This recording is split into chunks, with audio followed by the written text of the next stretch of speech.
जय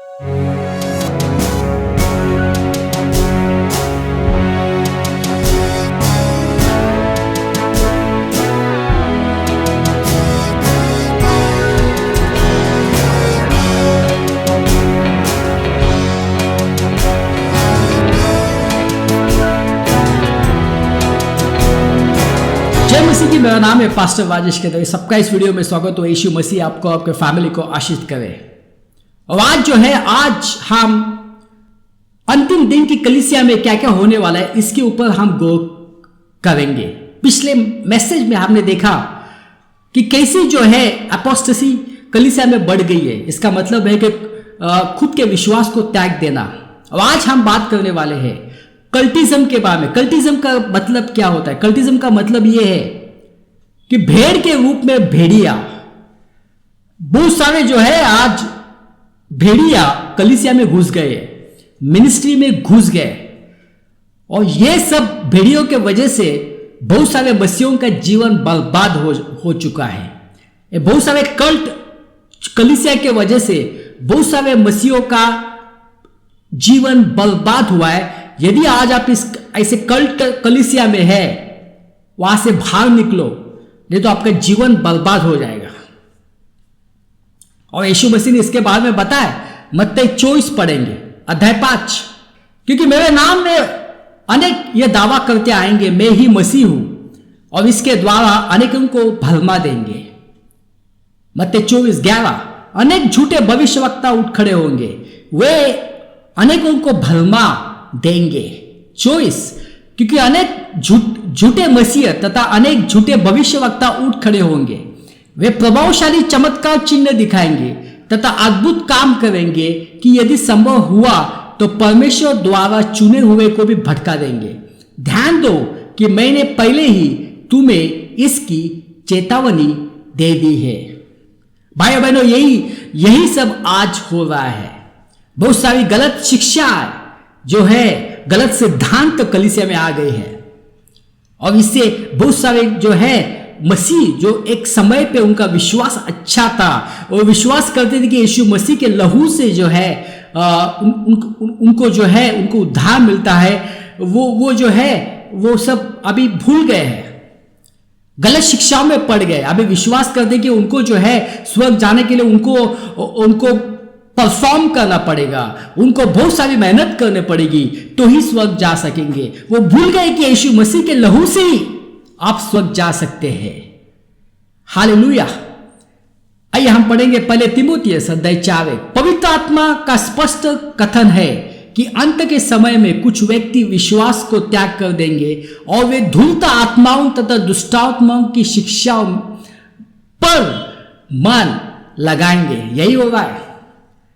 आप देखेंगे 2000 साल जो चर्च का जो काल चल रहा है, अभी बहुत सारी ऐसी गलत शिक्षा आई, अभी भी है कुछ कलीसिया में। उससे जो है लोगों का जीवन बर्बाद हो चुका है। जो वहां से निकले अच्छा हुआ, मगर जो है बर्बाद हुआ है। आपने पढ़ा होगा मॉर्मोनिज्म के बारे में। मॉर्मोनिज्म ये भी एक कल्ट था। उनका क्या था सिद्धांत? कि यीशु मसीह जो है वो लूसीफर के भाई है और एक सुपर गॉड ने ये सबको बनाया है। और ये जो सुपर गॉड है उसने बहुत सारे छोटे छोटे गॉड्स बनाए। उसमें जीसस है, उसमें लूसीफर है। ये शिक्षा मॉर्मोनिज्म ने फैलाई और अभी भी जो है उनके बहुत सारे मेंबर्स है। उसके बाद जेहोवा विटनेस, उन्होंने क्या बोला कि यीशु मसीह जो है वो क्या है? जो स्वर्गदूत माइकल है, मिखाइल है, वो यीशु मसीह है। और वो यीशु मसीह को जो है वो कभी खुदा नहीं मानते, वो परमेश्वर का पुत्र नहीं मानते। वो मानते हैं, जैसे कहा कि वो माइकल है, आर्चेंगल माइकल है। ये सब जो होते हैं वो सब ये सब ईसा विरोधी के आत्माएं रहते हैं। इतना ध्यान रखना।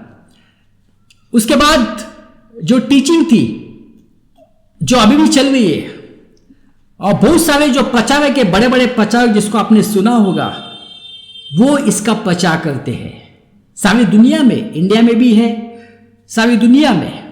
और वो है लिटिल गॉड्स थियोलॉजी। इसका मतलब क्या? इसका मतलब यह है कि जिसका उद्धार हुआ है वो जो है वो छोटे छोटे परमेश्वर है, लिटिल गॉड्स है। बहुत सारे बड़े प्रचारक ने इसका प्रचार किया है कि हम जो है हम लिटिल गॉड्स है, हम परमेश्वर, छोटे छोटे परमेश्वर है। ये कहां से आ गया है? ये बाइबल में लिखा है। भाई बहनों, हम इंसान है, पापी इंसान है, यीशु मसीह के दया से हम बच गए। हम क्या परमेश्वर नहीं है? मगर इंसान जो है वो खुद को परमेश्वर जो है वो परमेश्वर कहलाना चाहता है। भाई बहनों, लूसीफर क्यों नीचे गिरा?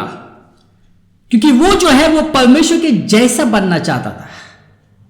बहुत सारे प्रचारक, बड़े बड़े प्रचारक वो उनके जैसे बनना चाहते हैं। हम परमेश्वर है, हम लिटिल गॉड्स है। ये गलत टीचिंग है।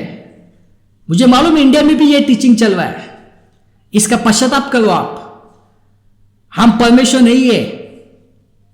देखो लूसीफर क्यों फेल हुआ, क्यों उसको स्वर्ग से नीचे ढकेल दिया? क्योंकि वो परमेश्वर जैसा बनना चाहता था। वो चाहता था कि जैसी वर्शिप, जैसी स्तुति, आराधना परमेश्वर को मिलती है, मुझे भी मिलनी चाहिए। भाइयों बहनों, हम सब इंसान हैं जो कि परमेश्वर की कृपा से बच गए हैं, इतना याद रखना। और यह सब कुछ चल रहा है। और चौथा जो सिद्धांत है उसको कहा जाता है सैतानिक सैल्वेशन। इसका क्या मतलब है?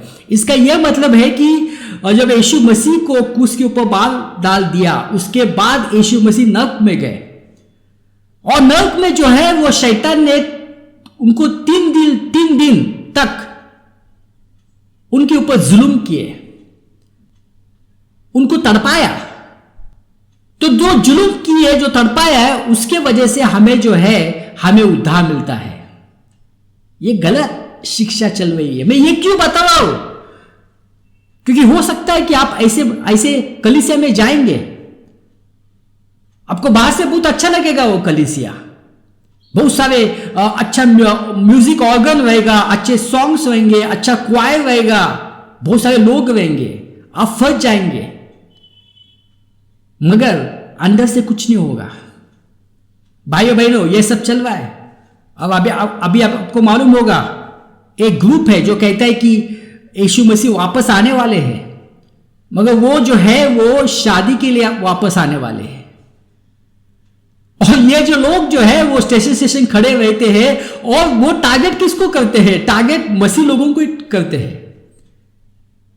क्या यीशु शादी के लिए आ गए हैं? क्योंकि वो जो है वो जो गलत वचन का गलत मीनिंग निकालते हैं, वो लोगों को भरमाने के लिए। भाई बहनों, की बाइबल में कहा है कि कलीसिया जो है वो एक दुल्हन है और यीशु मसीह गुप्त आगमन में उस दुल्हन को आने वाले हैं, उस दुल्हन को लेके जाएंगे। तो वो कलीसिया को कहा है,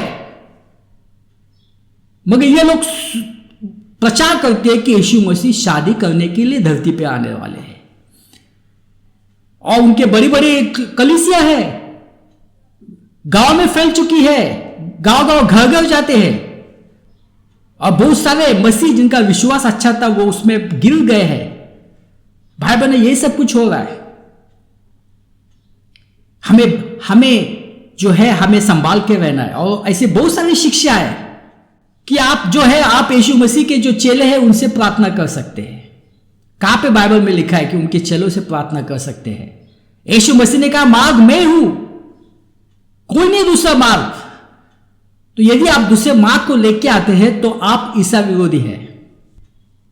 कुछ लोग कहते हैं जाके आप लोगों से आप अपना पाप बताओ, तब आपकी पाप की क्षमा हो जाएगी।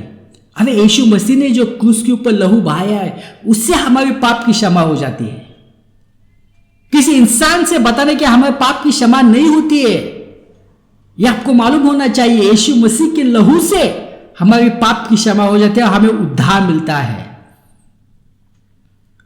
तो भाई बहन, ऐसा बहुत सारा गलत टीचिंग चल रहा है, आपको संभाल के रहना है। हम अंतिम दिनों में है।